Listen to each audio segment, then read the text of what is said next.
खुलुमबाय बेयो बड'लेण्ड इंखं टेलिभिजन दिनै 10 अक्ट'बर 2022 मंगलबार खालि सानसेनि बरादखौ नोंथांमोननि खाथियाव लाबोदों आं सदानन्द दैमारिया।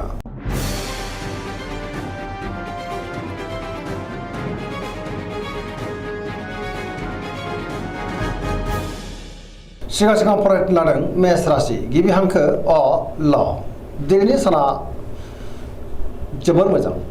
गोसोखौ दिनै जोबोर गोजोननाय मोनगोन। सुथुरखौ गोरलैयैनो फेजेननो हागोन। बहाबा दावबायनो एबा हान्थिनो खाबु मोननो हागौ। मावनो लानाय खामानिखौ थि समावनो आरो गोरलैयैनो मावफुंनोबो हागोन। देहाया मोजाङैनो थागोन। बहानिफ्रायबा मोजां खौरां फैनोबो हागौ। रांखावरियाव मोजां, अब्लाबो नाथाय खरसाया बांनो हागौ। बेफार फालांगियाव मोजां होनजायो। सोरबा लोगोनिफ्राय थोजासे हेफाजाब मोननो हागोन। न'खराव दिनै अनलायनाय फैगोन।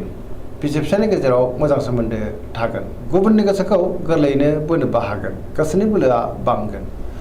गावनि गोसोनि साननायखौ दिनै गुबुननो फोरमायनोबो हागोन। समाजाव मान मोनगोन। लाइमोनफ्रा मोजां खौरां मोननो हागौ। गोसोआ दिनै जोबोर रमान्टिक जागोन। फरायसाफ्रा फरायनायाव गोसो दुंखांगोन आरो मोजां फिथाइ मोनगोन। पजिटिभ एनार्जिनि गोहोमबो गोग्लैगोन। वृष राशि गिबि हांखो इ उ ब दिनैनि साना जोबोर मोजां। गोसोखौ दिनै जोबोर गोजोननाय मोनगोन। गोसोनि बोलोआ बांगोन। मावनो लानाय खामानिखौ थि समावनो आरो गोरलैयैनो मावफुंनोबो हागोन। सोरबा लोगोनिफ्राय मोजां खौरां फैनोबो हागौ। समाजाव दिनै गोबां मान मोनगोन। रांखावरियाव मोजां, बेफार फालांगियावबो मोजां होनजायो। सोरजोंबा बाख्नाय जानो हागौ। न'खराव अनलायनाय फैगोन। बिदा-फंबायनिफ्राय थोजासे हेफाजाब मोननो हागौ। देहाया मोजाङै थागोन। अब्लाबो नाथाय जानाय लोंनायाव सांग्रां जानांगोन। गुबुननि हेफाजाबखौ मोननो हागोन। जायखि खामानि मावा मानो मोनफ्रोमबो खामानिखौनो दिनै मावफुंलांनो हागोन। गोसोनि साननायखौ गुबुननो फोरमायनोबो हागोन। पजिटिभ एनार्जिनि गोहोम गोग्लैगोन। लाइमोनफ्रा जोबोर रमान्टिक जागोन आरो गावबा गावनि गोसोनि साननायखौ फोरमायलायनोबो हागोन।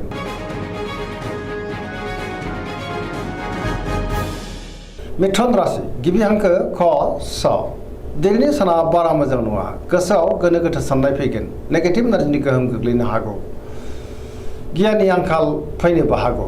गोसोखौ दिनै जोबोर गुलाय-गुजाय मोनगोन। देहाया मोजाङै थागोन। अब्लाबो नाथाय जानाय लोंनायाव सांग्रां जानांगोन।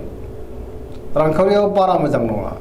आयनिख्रुइ खरसायासो बांसिन जानोबो हागौ। सांग्रां जानांगोन। बेफार फालांगियाव बारा मोजां नङा। न'खराव अनलायनाय फैगोन।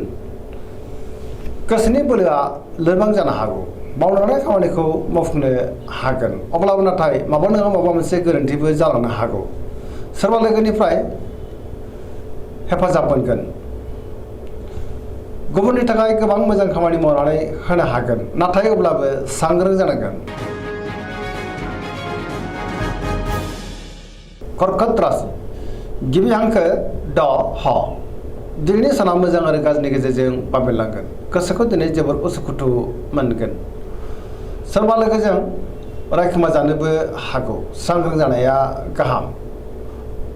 गोसोआव गोनो गोथो साननाय फैगोन। मावनो लानाय खामानिखौ थि समावनो मावफुंनो हागोन।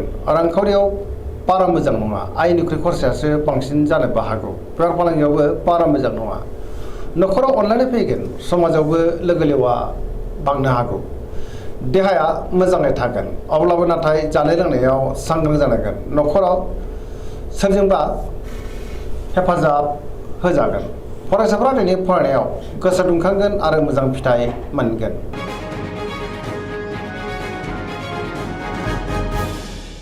सिंह राशि गिबि हांखो म ट दिनैनि साना जोबोर मोजां। गोसोआव पजिटिभ साननाय फैगोन। गोथों आरो गोग्गो साननो रोंगोन। गियाननि आंखाल जानाय नङा। मावनो लानाय खामानिखौ थि समावनो मावफुंनो हागोन। सोरबा लोगोनिफ्राय थोजासे हेफाजाब मोननो हागौ। बहाबा दावबायनो एबा हान्थिनो खाबुबो मोननो हागौ। रांखावरियाव मोजां, अब्लाबो नाथाय खरसायाबो बांनो हागौ। मोननो गोनांफोरखौ दिनै मोननो हागोन। बेफार फालांगियाव जोबोर मोजां होनजायो। गोसोनि साननायखौ दिनै गुबुननो फोरमायनोबो हागोन।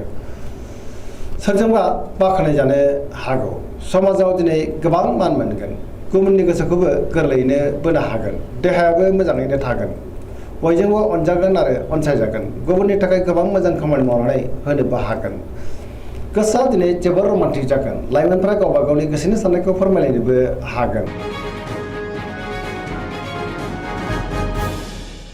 कन्या राशि गिबि हांखो प ट दिनैनि साना जोबोर मोजां बयजोंबो मोजां सोमोन्दो लाखिनो रोंगोन गोसोआव गोग्गो आरो गोथों साननाय फैगोन गियाननि आंखाल जानाय नङा गुबुननि थाखाय गोबां मोजां खामानि मावनानै होनोबो हागोन रांखावरियाव दिनै मोजां अब्लाबो नाथाय खरसायाबो बांनो हागौ बेफार फालांगियाव जोबोर मोजां होनजायो देहाया मोजाङैनो थागोन गोबां मुंदांखा सुबुंजों दिनै लोगो मोनज्लायनो हागौ सोरबा गोजाम लोगोजों बहाबा लोगो मोननानै गोसोखौ दिनै जोबोर गोजोननाय मोनगोन सोरजोंबा बाख्नाय जानोबो हागौ पजिटिभ एनार्जिनि गोहोम गोग्लैगोन लाइमोनफ्रा जोबोर रमान्टिक जागोन आरो गावबा गावनि गोसोनि साननायखौ फोरमायलायनोबो हागोन।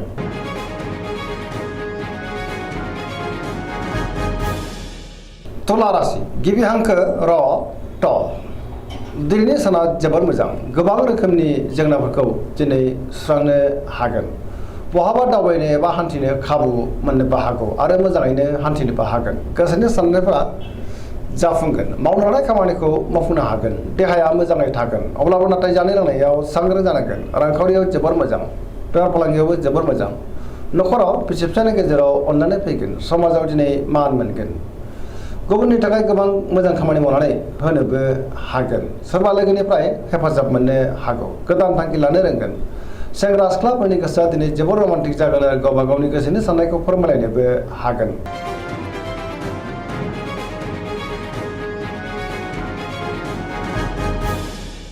वृश्चिक राशि गिबि हांखो न स दिनैनि साना जोबोर मोजां बयनिबो गोसोखौ गोरलैयैनो बोनो हागोन गुबुननि गोसोखौ बोनो हागोन गोसोआव पजिटिभ साननाय फैगोन गोथों आरो गोग्गो साननो रोंगोन गियाननि आंखाल जानाय नङा माबा मोनसे मोजां खौरां फैनोबो हागौ गोसोआव गोग्गो आरो गोथों साननाय फैगोन मावनो हानाय खामानिखौ थि समावनो आरो गोरलैयैनो मावफुंनोबो हागोन सोरबा लोगोनिफ्राय हेफाजाब फैनो हागौ गोसोनि साननायफ्राबो मोगथाङाव जाफुंगोन गोसोनि बोलोआबो बांगोन समाजाव बयजोंबो अनसायजागोन न'खराव अनलायनाय फैगोन रांखावरियाव दिनै जोबोर मोजां अब्लाबो नाथाय खरसायाबो बांनो हागौ बेफार फालांगियाव मोजां होनजायो देहाया मोजाङै थागोन गुबुननिफ्राय हेफाजाब मोनगोन फरायसाफ्रा दिनै फरायनायाव गोसो दुंखांगोन आरो मोजां फिथाइ मोनगोन लाइमोनफ्रा जोबोर रमान्टिक जागोन आरो गावबा गावनि गोसोनि साननायखौ फोरमायलायनोबो हागोन।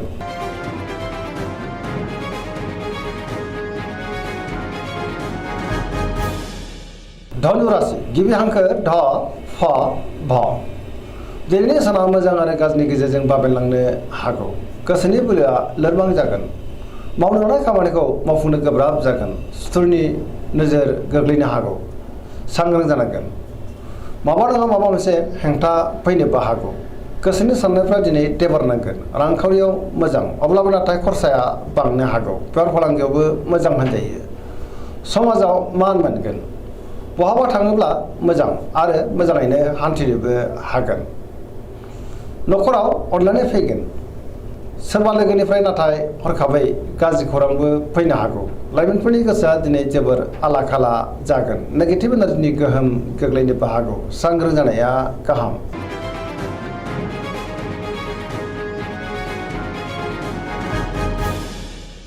मकर राशि गिबि हांखो ख ज दिनैनि साना मोजां आरो गाज्रिनि गेजेरजों बाबेनलांनो हागौ गोसोनि साननायफ्रा देबारनांगोन मावनो हानाय खामानिखौ मावफुंनो गोब्राब जागोन माबा नङा माबा मोनसे हेंथा फैनोबो हागौ गोबां रोखोमनि गोरोन्थिबो जालांनो हागौ रांखावरियाव मोजां अब्लाबो नाथाय खरसाया बांगोन बेफार फालांगियाव मोजां गुबुनजों मोजां सोमोन्दो लाखिनो रोंगोन गोदान खामानियाव आखाइ होजेननो हानाय नङा माबा नङा माबा मोनसे गोरोन्थिबो जानो हागौ न'खराव अननानै फैगोन बिदा फंबायनिफ्राय हेफाजाबखौ मोननो हागोन लाइमोनफ्रा गावबा गावनि गोसोनि साननायखौ फोरमायलायनो हागोन आरो गोसोआ दिनै जोबोर रमान्टिक जागोन फरायसाफ्रा दिनै फरायनायाव गोसो दुंखांगोन आरो मोजां फिथाइ मोननोबो हागोन।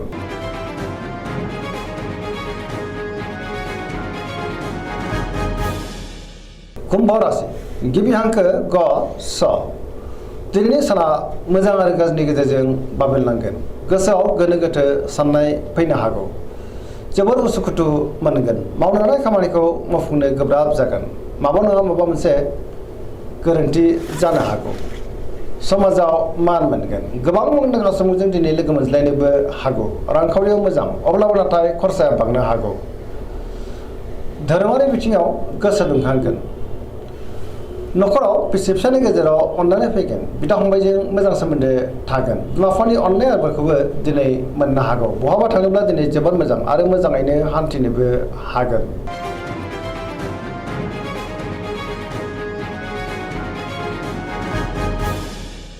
मीन राशि गिबि हांखो ड स दिनैनि साना जोबोर मोजां गुबुननि थाखाय गोबां मोजां खामानि मावनानै होनो हागोन आरो सोरजोंबा बाख्नाय जानो हागौ।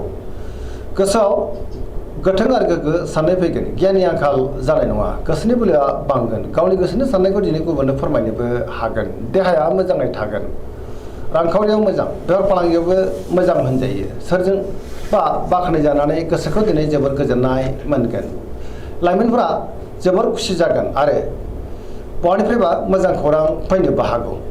गोसोनि साननायखौ दिनै गुबुननो फोरमायनो हानानै गोसोआ दिनै जोबोर गोजोनगोन। फरायसाफ्रा दिनै फरायनायाव गोसो दुंखांगोन आरो मोजां फिथाइ मोनगोन पजिटिभ एनार्जिनि गोहोमबो गोग्लैगोन सरासनस्रायै दिनै साना जोबोर मोजां आरो मोजाङैनो बारग'लांगोन। दिनैनि राशि फरायनाया एसेनोसै जोबनायाव बेखौनो खावलायो जाहाथे नोंथांमोना सानफ्रामबो जोंनि बे बड'लेण्ड इंखं टेलिभिजनखौ नायबाय थायो आरो साबस्क्राइब खालामो लोगोसे लाइक खालामो आरो शेयार खालामो एसेनोसै गोजोन्थों।